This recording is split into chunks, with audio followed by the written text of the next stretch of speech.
பொறியியல் துறைன்னு சொல்ற electrical engineering பசங்களுக்கு நிறைய நல்ல வாய்ப்புகளையும் வேலைகளையும் கொடுக்கிற முக்கியமான துறைங்க.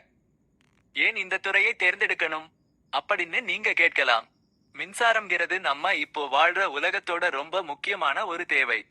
கரண்ட் தயாரிக்கிறது, அதை விநியோகம் பண்றது, எலக்ட்ரானிக்ஸ், தகவல் தொடர்புன்னு பல துறைகளுக்கும் இந்த மின்சார பொறியியல் தான் அடிப்படை. அதனால இந்த துறைக்கு எப்பவுமே தேவை இருந்துகிட்டே இருக்கும்.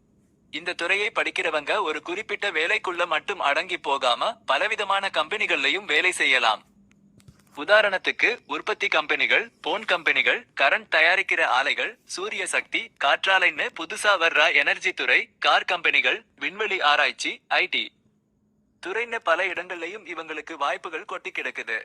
அது மட்டும் இல்லாம smart grid, artificial intelligence, AI, robotics, internet of things, IoT, electric வண்டிகள்னு புதுசா வர்ற தொழில்நுட்ப வளர்ச்சிக்கு இந்த மின்சார பொறியியல் ரொம்பவே முக்கியம்.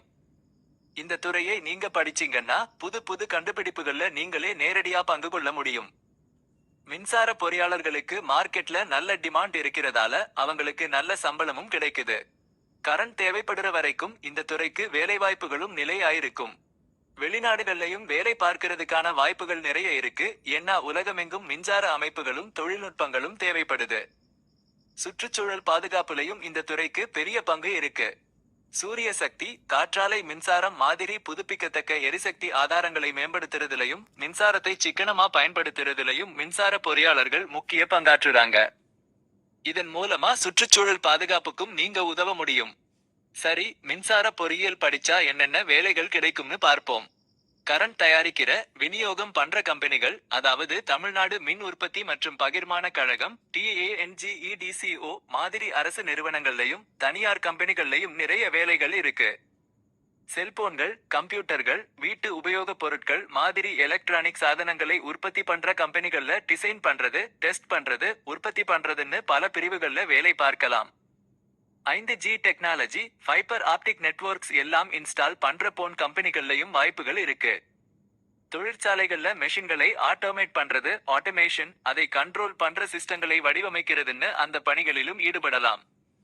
சூரிய சக்தி, காற்றாலை மின்சார ஆலைகளை நிறுவுறது, பராமரிக்கிறது, மேம்படுத்துறதுன்னு புதுப்பிக்கத்தக்க எரிசக்தி துறை வேலைகள்லயும் நல்ல வாய்ப்புகள் இருக்கு. புது மின்சார சிஸ்டங்கள், சாதனங்கள், தொழில்நுட்பங்களை உருவாக்குற ஆராய்ச்சி மற்றும் மேம்பாட்டு மற்றும் டி பிரிவுகள்லையும் வேலை செய்யலாம். சில நேரங்கள்ல ஐடி துறையிலையும், குறிப்பா வன்பொருள், ஹார்ட்வேர் அல்லது உட்பொதிக்கப்பட்ட சிஸ்டங்கள், எம்பெடட் சிஸ்டம்ஸ் சம்பந்தப்பட்ட வேலைகள்லையும் மின்சார பொறியாளர்கள் நல்லா ஜொலிக்க முடியும். ரயில்வே, பாதுகாப்புத்துறை, அணுசக்தி ஆராய்ச்சி நிலையங்கள் மாதிரி பல அரசு துறைகள்லையும் மின்சார பொறியாளர்களுக்கு நல்ல வேலைவாய்ப்புகள் இருக்கு. மொத்தமா சொல்லணும்னா மின்சார பொறியியல் துறைங்கிறது எப்பவுமே வளர்ந்துகிட்டே இருக்கிற ஒரு துறை. இது பசங்களுக்கு நல்ல படிப்பு அனுபவத்தையும் நிலையான பலவிதமான வேலைவாய்ப்புகளையும் கொடுக்கும். எதிர்காலத்துல தொழில்நுட்பம் இன்னும் வளரும்போது இந்த துறைக்கான தேவையும் அதனால வர்ற வேலைவாய்ப்புகளும் இன்னும் அதிகரிக்கும்னு உறுதியா சொல்லலாம்.